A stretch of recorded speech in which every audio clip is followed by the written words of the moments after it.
Hi everyone, it's me Jojo, and today I'm giving you quite a complex tutorial that's going to show you all different techniques about texture. I wanted to show you how to create this sort of mask effect. My whole series has been about filters and we're in the era of the mask through COVID, and I really wanted to give you guys something that was totally different to what you could expect from me normally. I was super inspired by 80s and 70s sort of LGBT club culture, and I really wanted to give a sort of disco spin, colour, gorgeousness, and almost make it robotic.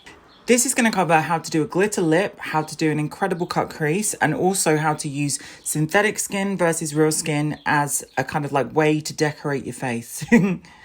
Alright guys, thank you so much. Enjoy the tutorial. So let's go in with the tutorial, and I'm starting by just buffing a little bit of colour into my skin just as a base. I was thinking when I was kind of doing this, would I want to do like a sort of mask effect? I couldn't work out when I started, but because this masterclass series is all about the creative process, it's not a tutorial, I think it's worthy putting it in. NYX has sent me all these gorgeous products, and for a white base I'm using their very palest concealer, and they are such lovely products. They are the Can't Stop Won't Stop, and I really enjoy using them. I've actually got the powder foundations on in this tutorial, as well as the foundation itself and the concealer. So I'm applying this mostly to my face with a flat brush because I'm trying to build up coverage in the center of my face. I kept on thinking about old school looks that I've done, and I was thinking about all my inspirations when I started, and I thought, do you know what? The thing that I love about makeup is that you can just create it on the whim. You can do it when the instinct kind of tells you to change it. And I'm setting this through with the Can't Stop Won't Stop face powder. I'm actually using just powders because I want it to really saturate when I apply the colour on top. But my whole thing when I started was to use these sort of unconventional colours in the placement that you'd assume would be your contour. So I'm taking this delicious purple colour. It reminds me of the Galaxy chocolate bar. When you went to a theme park in England, there was this weird little box, like I guess it was a cafe in a theme park, and it always reminds me of going there when I use this colour. I love it.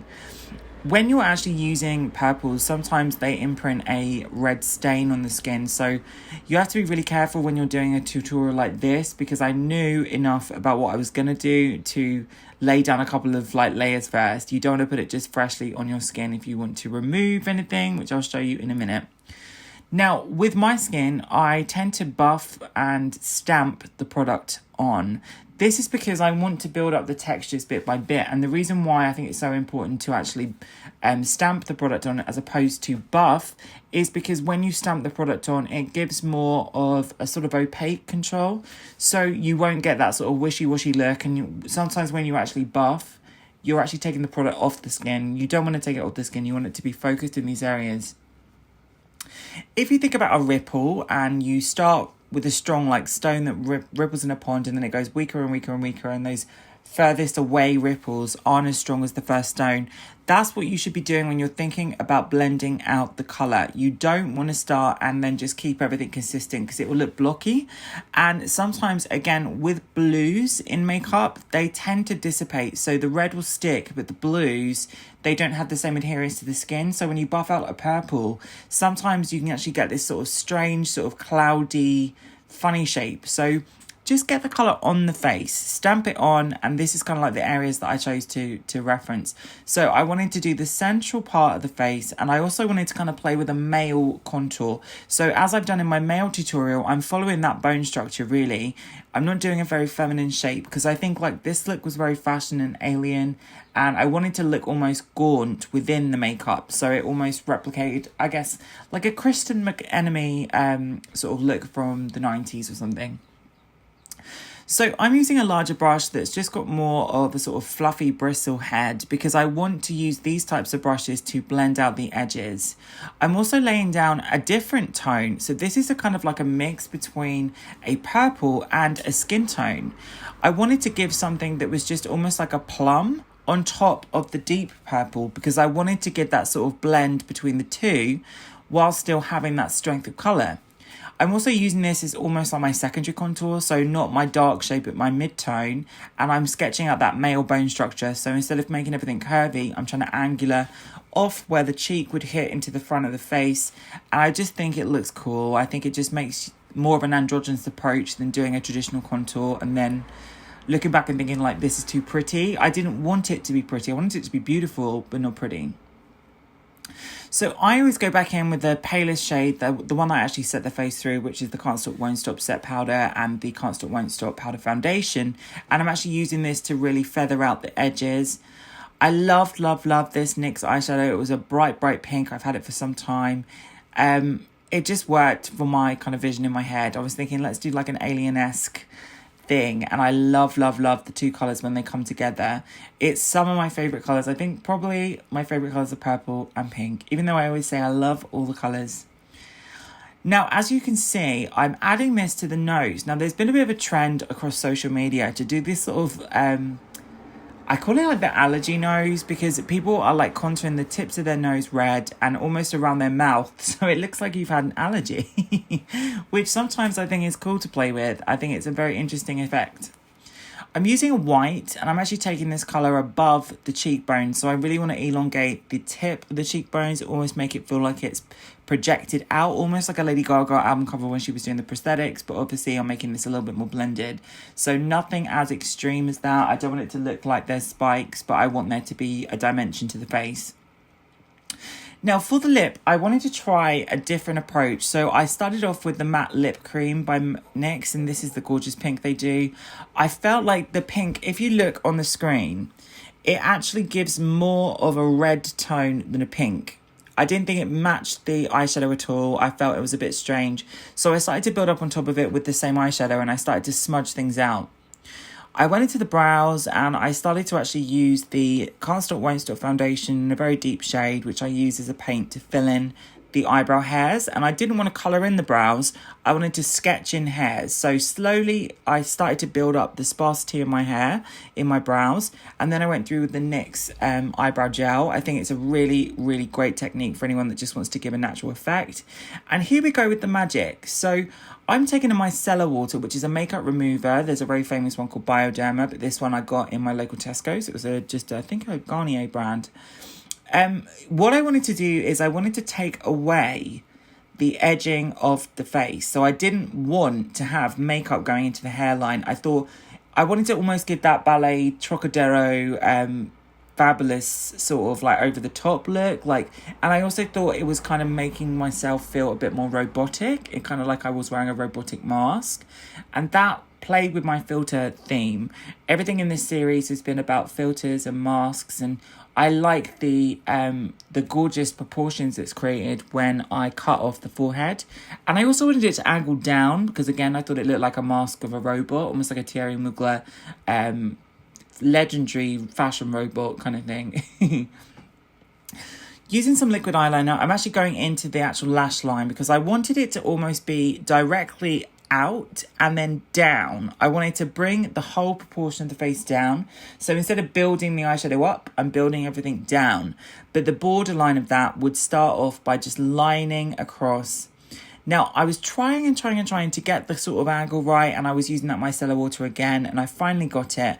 And I started to build into that with some black eyeshadow.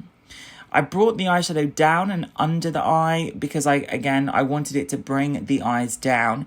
Have you ever seen like an anime show proportion where they always lower the eyes? It makes people just look more sort of alien-esque and sort of strange. It makes the top proportion of your face wider.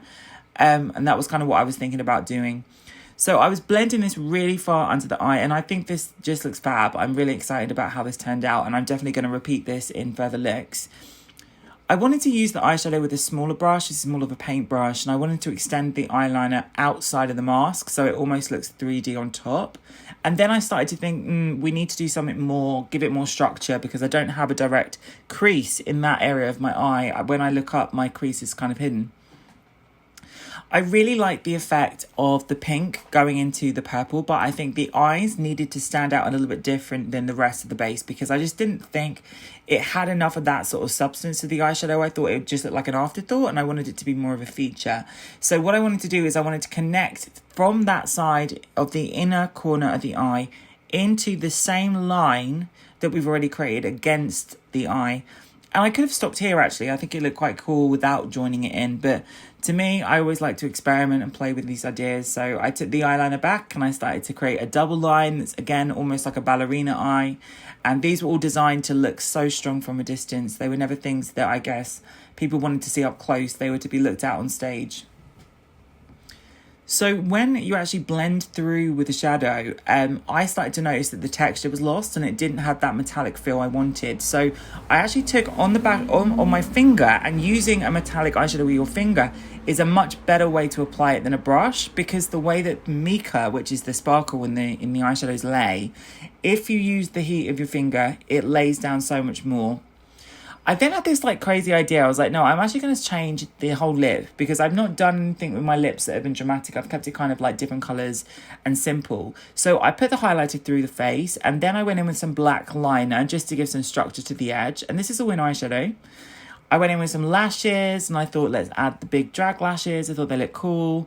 And then I started to build up just the kind of like features of the face and just finesse with a Q-tip any blending I didn't like. There was a few errors, and if I would have done this a second time, I would have gone through and just finessed everything. Perfectionist moments, but I think it looks fine.